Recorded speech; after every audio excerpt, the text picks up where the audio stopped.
Hey, ladies and gentlemen, welcome back to the channel. Bienvenue sur ma chaîne. Je suis ravi de vous accueillir parmi nous. Merci d'avoir choisi de consacrer votre temps à regarder mes vidéos. Dans la vidéo d'aujourd'hui, nous plongeons en profondeur dans les dernières nouvelles concernant XRP, Dogecoin et Litecoin qui ont été retirés de la liste verte de la crypto de New York. Dans un développement notable, le département des services financiers de New York, NYDF, a entrepris une révision substantielle de son cadre de monnaie virtuelle, ce qui a entraîné le retrait de XRP, Dogecoin, Litecoin, entre autres, de la liste verte de l'État. L'annonce de lundi dernier a marqué une modification cruciale de la liste qui répertorie les jetons approuvés pour les entreprises titulaires de licence DFS.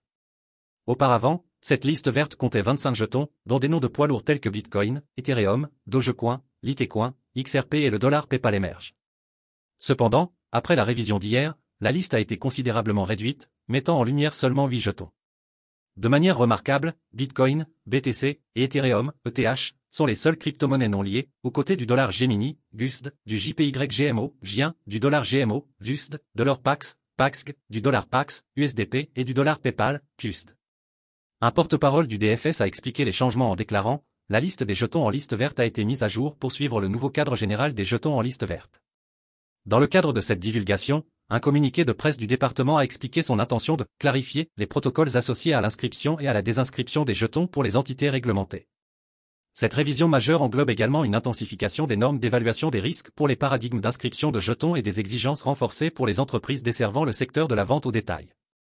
La correspondance de la surintendante Adrienne Harris offre des éclaircissements plus approfondis sur la position du département.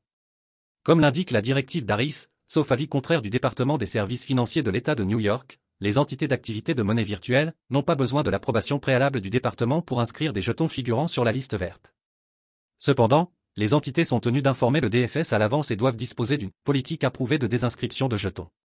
De plus, la lettre précise, le DFS envisagera d'ajouter un jeton à la liste verte si, 1. Le jeton ou l'émetteur du jeton a un historique démontré conforme à la sécurité et à la solidité, ainsi qu'à la protection des clients, y compris une adoption généralisée sur le marché, ou 2. Le jeton est une crypto-monnaie stable approuvée par le DFS pour l'émission à New York par une entité de monnaie virtuelle.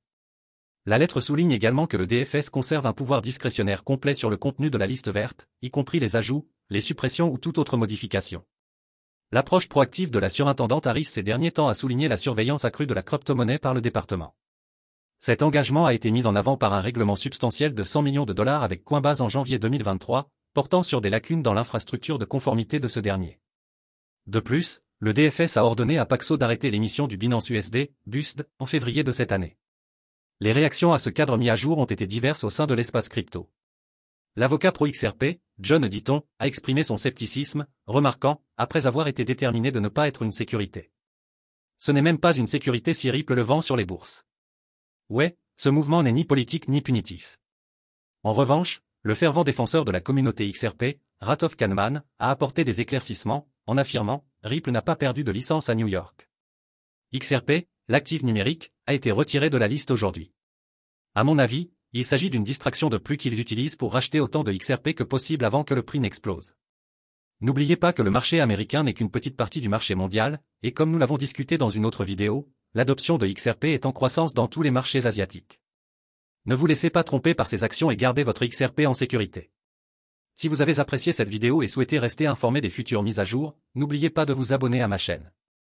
Cela m'aide énormément à continuer à produire du contenu intéressant et informatif pour vous.